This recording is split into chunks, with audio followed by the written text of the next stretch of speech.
in our society, we love to get compliments from other people that our children are well behaved, right? Or if you're a millennial, as I am, I'm sure you remember your parents telling you that you're a reflection on them, right? And that everything you do reflects on them. And so listening and obeying and all of those things that we value, we're highly stressed. I'm here to tell you that the research, the neurodevelopment research, the neuroscience research is starting to have a paradigm shift. And we are now finding what compulsive compliance actually does and means for people. So compulsive compliance was first starting to be studied by Patricia Crittenden in her paper in 1988, which is labeled Compulsive Compliance, the Development of an Inhibitory Coping Strategy in Infancy. So what does this mean? Basically, when an infant has an experience with a caregiver that is unpredictable, where their own distress elicits intensity in the other. So if they cry, the adult becomes upset. If they have a need, something else happens, right? The adult in the room escalates or has their own struggles, whatever might be happening that targets or lands as a threat to the infant, they will actually start to cry less. And we have many studies of this now where infants will actually inhibit their distress signals if it is causing too much distress to the other.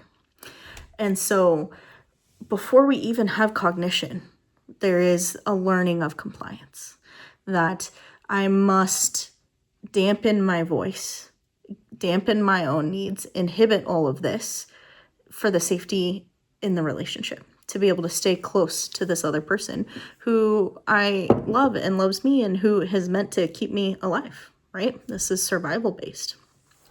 So that's where compulsive compliance can start.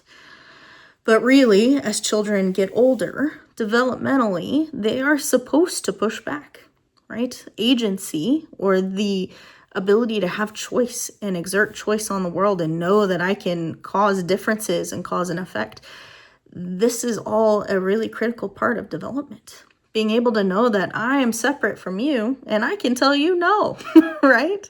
If anyone has learned from a kid who first learned that they can say no, you know they say it a lot, right?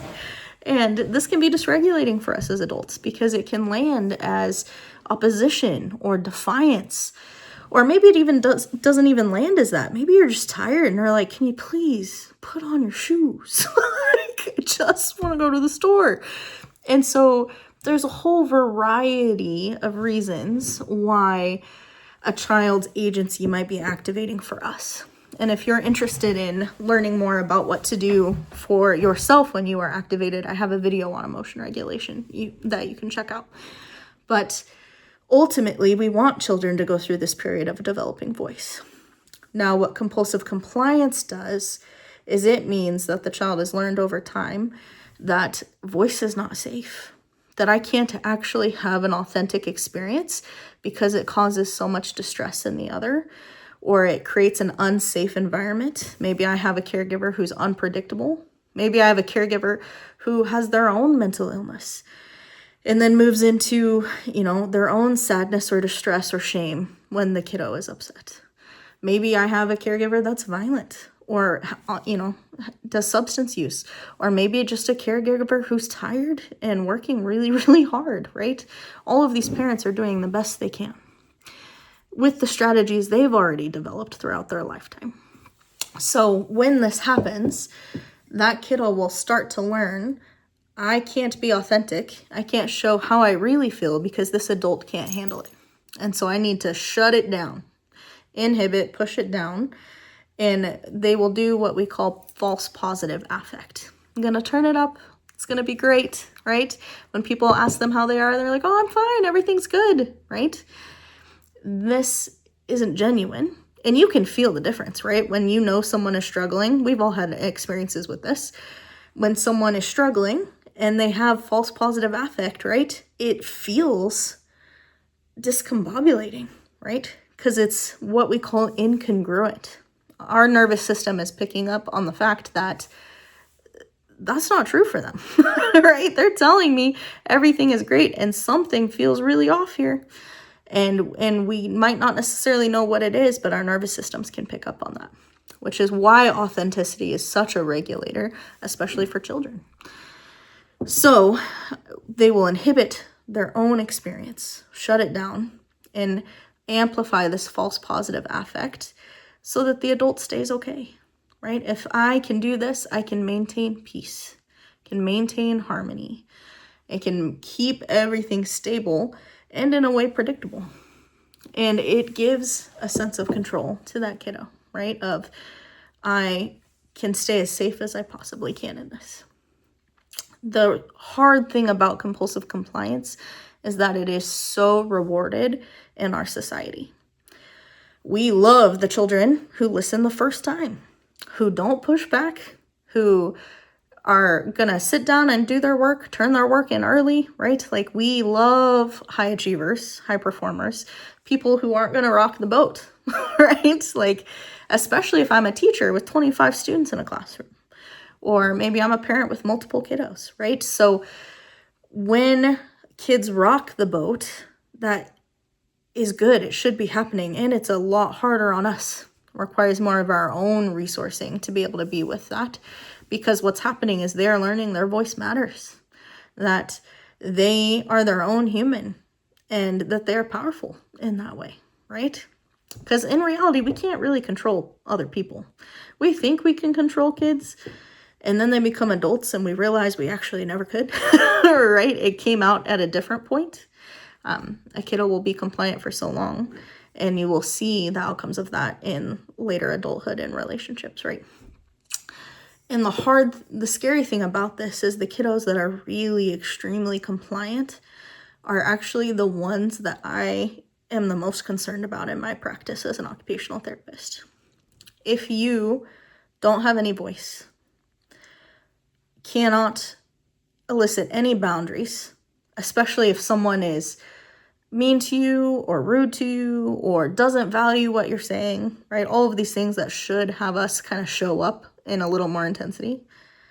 If you are scanning the room and automatically looking in everyone else for what they want from you and trying to do that before they ask, right? This is a huge amount of pressure for a child.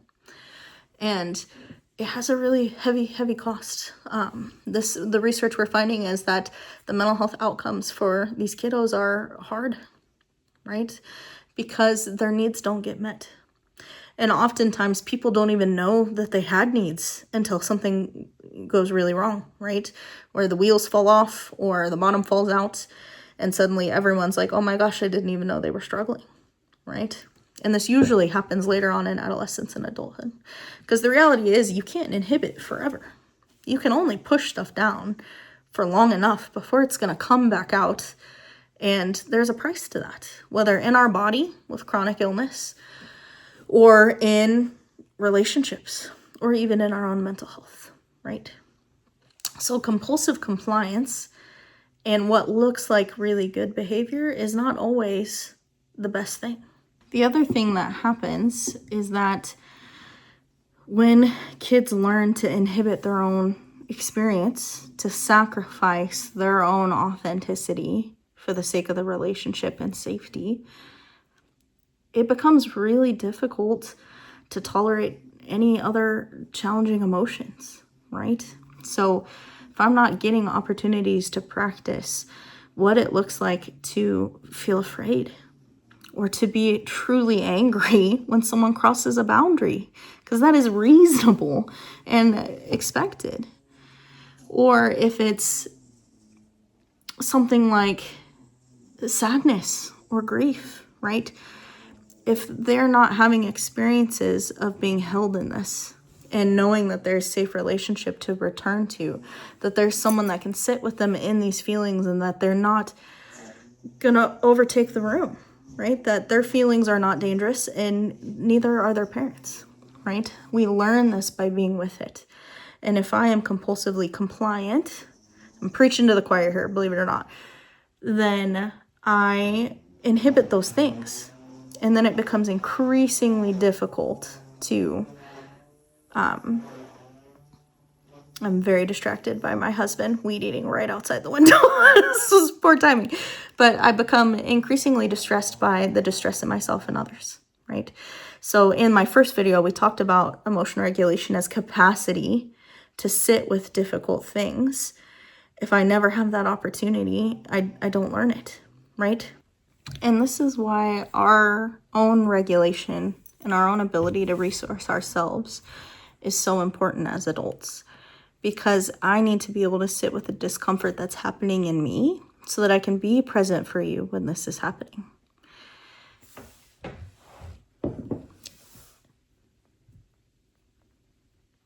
And ultimately, we want to look at things through a different lens. Not necessarily that compliant is the best, but maybe that authentic is the best, with limits. Just because there's authenticity doesn't mean that this child gets to rule the world, right? And there are limits for a reason. Kids need to know where the boundaries are to feel safe, to know what they can and cannot do, to know that there is an adult in the room that can see and understand a lot more than they can and is guiding and protecting them and making sure that they are safe. But that can still be done while maintaining voice and agency in children and not pushing them towards compliance, right? The most well-adjusted adults that I know and have worked with know they have voice. They can have boundaries. They can say no. They can push back when they believe something is wrong, right? And are like, no, I'm not doing that. But can do it in a way that inspires others rather than in a way that shuts people down, right? These are the skill sets that we all long to develop in our children and ourselves, to be honest. We're not just parenting our kids, we're parenting ourselves. And I think it's really important to have grace on ourselves as we do that, right? Whether you have children or don't, or you are around children, or you work with children, right? This is a community thing. So learning how to do this ourselves so that we can do it with the kids in our community and continue to grow strong and healthy and resilient communities.